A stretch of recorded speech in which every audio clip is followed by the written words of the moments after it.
Alors là, cette internaute se place dans la perspective de l'Union européenne devenant un État, comme l'a laissé entendre Mario Draghi, qui fait campagne pour succéder à Madame von der Leyen. Et à mon avis, avec de bonnes chances de réussite. Je vois que Madame von der Leyen vient de faire l'objet d'attaques extrêmement sévères de la part de Charles Michel, qui est un Belge, qui est le président du Conseil européen, alors qu'elle est présidente de la Commission européenne. Bon, il est de notoriété publique que l'un et l'autre ne peuvent absolument pas s'entendre. Ils se haïssent à un point qui est peut-être supérieur à Zemmour, Maréchal, je ne sais pas. Enfin, c'est la haine totale. Et donc là, j'ai vu que M. Charles Michel a tiré à boulet rouge sur Mme von der Leyen. Ça donne à penser quand même que Mme von der Leyen est sur un siège éjectable et donc que c'est Mario Draghi qui peut lui succéder. Or, Mario Draghi, je l'ai déjà expliqué, a dit qu'il essaiera de faire en sorte que l'Union européenne devienne un État. J'en profite pour répondre à une question qui ne m'a pas été posée, comme disait De Gaulle dans certaines de ses conférences de presse. Mais ça m'a été posé une fois dans une réunion publique. C'est une bonne question. Il y a des gens qui m'ont dit mais il y a quand même l'unanimité est nécessaire. Est-ce que vous pensez qu'il y aura l'unanimité des États pour transformer l'Union européenne en un État? Ma réponse a été la suivante, que j'aurais dite. Je ne le pense pas. Je pense qu'il y aura des États, notamment la Hongrie, la Pologne, mais aussi des petits États comme Malte, Chypre, le Luxembourg, qui sont des pays qui sont très jaloux de leur souveraineté nationale et qui feraient obstacle à ça. Je pense que, en tout cas, la Pologne, la Hongrie, Chypre, Malte, je ne les vois pas du tout en train d'accepter que l'Union européenne devienne un État et qu'ils voudront le conserver. Donc, a priori, c'est pas possible. Sauf si, et là, mesurez bien ce que je vais dire, parce que c'est quelque chose j'ai vu des idées un peu comme ça qui circulaient, sauf si d'un seul coup, les États membres de l'Union européenne décident entre eux qu'il va y avoir un groupe d'États qui vont être baptisés groupe d'États d'avant-garde, une espèce d'avant-garde, et qui décident de former une espèce d'Europe à plusieurs vitesses, avec une Union européenne devenant un État fédéral, et puis d'autres États qui restent des satellites, mais qui conservent leur souveraineté nationale.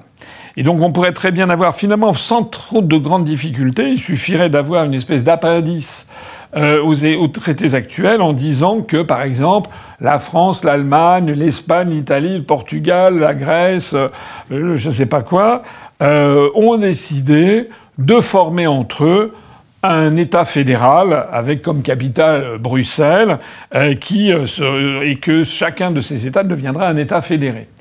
Et auquel cas, on aurait donc une Union européenne à deux vitesses, avec un État fédéral comprenant, je sais pas, une dizaine de pays, et puis d'autres États qui seraient des satellites. Et là, je le crains beaucoup, cette situation, parce que autant je pense que les Polonais, les Hongrois, les Bulgares, les Roumains peut-être aussi, enfin tous ces peuples qui ont été asservis par l'Union soviétique pendant des décennies entières et qui ont qui sont des patriotes jaloux. L'état d'esprit des Polonais ou des Estoniens, etc., ou des Lettons ou des Hongrois est quand même très exacerbé. Autant je pense qu'eux, ils se refuseront de perdre leur siège au Conseil de sécurité, de perdre leur siège à l'ONU.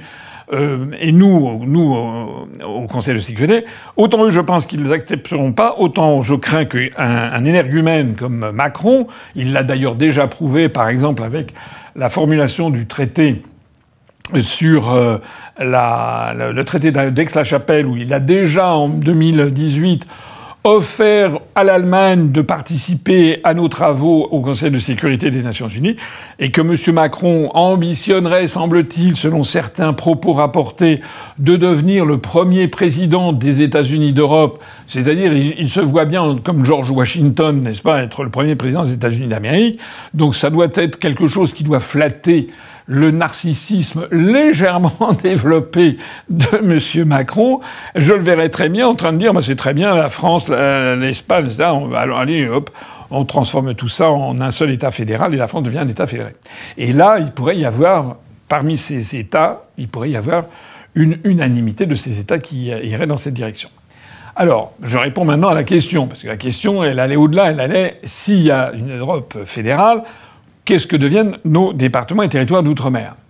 Alors moi, là, on est dans la politique fiction, je n'en sais rien. Ce que je sais en tout cas, c'est que je vois que M. Macron, c'est le génie du mal, en fait, cet homme. C'est-à-dire que depuis qu'il est arrivé à l'Élysée, il s'est obstiné, en définitive, à essayer de torpiller tous nos intérêts stratégiques les plus fondamentaux. Dans n'importe quel pays du monde, ce type aurait été placé en état d'arrestation et poursuivi pour haute trahison. Hein. Je le dis sans embâche, je pense qu'énormément de Français sont d'accord avec moi. Bien. Malheureusement, les institutions en France sont telles et le respect de la fonction présidentielle est tel que l'on a quelqu'un qu'on a laissé M. Macron nous endetter de 1000 milliards d'euros sans broncher, qu'on voit M. Macron qui a créé la collectivité européenne d'Alsace contre la volonté des Alsaciens eux-mêmes et à l'insu de tous les Français, peut-être pour préparer une future scission de l'Alsace qui deviendrait un État fédéré. M. Macron est en train d'essayer de développer un nouvel État d'autonomie de la Corse, etc., etc.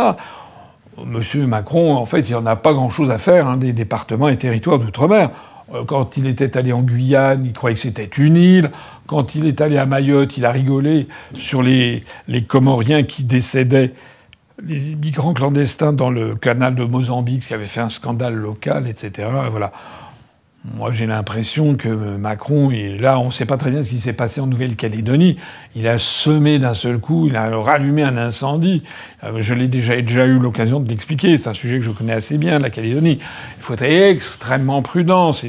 La France doit absolument conserver la Calédonie. Enfin, c'est mon sentiment, qui, contrairement à ce que dit LFI, etc., plaquer sur la Calédonie la situation d'un État, d'une situation coloniale est une facilité de l'esprit. Il y a du vrai dedans, mais il n'y a pas que du vrai. Il y a aussi du faux. Il y a aussi toute une histoire extraordinairement différente. Voilà, on ne peut pas... Le LFI oublie quand même qu'il y a eu 3 référendums et que les 3 référendums, alors même qu'une grande partie une partie significative de la population avait été privée du droit de vote, les 3 référendums se sont soldés par un non à l'indépendance. Donc LFI, il piétine en fait le suffrage universel.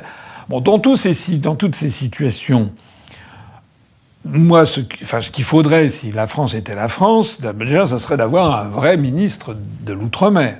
On n'en a plus. On a une dame dont j'arrive absolument pas à mémoriser le nom. Je suis sûr que parmi les gens qui m'écoutent, il n'y en a pas une sur 1000 qui sait quel est le nom de cette dame qui est secrétaire d'État à l'Outre-mer auprès de M. Darmanin. Enfin, Darmanin, il est ministre de l'Intérieur, il a d'autres chats à fouetter. À mon avis, l'outre-mer français est quelque chose qui est très important pour la France, à tous les égards, en termes affectifs, historiques, des liens familiaux, universitaires, en termes de rayonnement de la France, en termes de zone économique exclusive, en termes de présence sur les 5 continents. Enfin, la France serait pas la France sans son outre-mer, en fait. Voilà. Mais on a l'impression qu'à Paris, il y en a des gens qui s'en foutent complètement, puisqu'ils ne rêvent une baie d'admiration que devant les États-Unis d'Amérique. Voilà. Alors, ce que je crains, c'est qu'effectivement, si la France devenait un État fédéré, on en profite pour bazarder tout ça, hein, et céder tout ça à d'autres. Parce que ce qu'il faut bien comprendre, et ce que LFI ne dit jamais, c'est que si la Martinique, la Guadeloupe, la Réunion, etc., la Guyane avaient leur indépendance, ça serait comme l'accord, ça serait une indépendance pour rigoler. Ce sont des territoires qui n'ont pas les moyens en eux-mêmes de maintenir le niveau de vie que leur assure la métropole. Il y a des transferts considérables vers tous ces pays, de ces départements et territoires d'outre-mer. Donc ça veut dire qu'une fois devenus indépendants, ils se jetteraient dans les bras d'une autre puissance qui ferait le travail de la France à sa place. Voilà. C'est-à-dire que la Guyane, je sais pas, serait envahie par le Guyana et le Suriname, et puis les orpailleurs brésiliens, etc. Bon. Et puis il faudrait sans doute pas attendre trop longtemps avant que les Américains commencent à s'installer à Cayenne. Et puis, s'agissant de la Nouvelle-Calédonie, il y aurait une lutte au couteau entre l'Australie et la Chine pour mettre le pied sur la Nouvelle-Calédonie. Enfin, etc., etc. Hein, donc, c'est pas, il suffit de regarder quelle a été la destinée des petits pays de la Caraïbe ou des petits pays du Pacifique Sud. Voilà. Donc, il n'y a pas de réflexion stratégique au niveau de l'État sur l'outre-mer français. Comme il n'y en a pas sur rien, d'ailleurs. Il n'y en a sur rien du tout. Et il est à craindre que, effectivement, si la France devienne un État fédéré, les départements et territoires d'outre-mer soient passés par pertes et profits.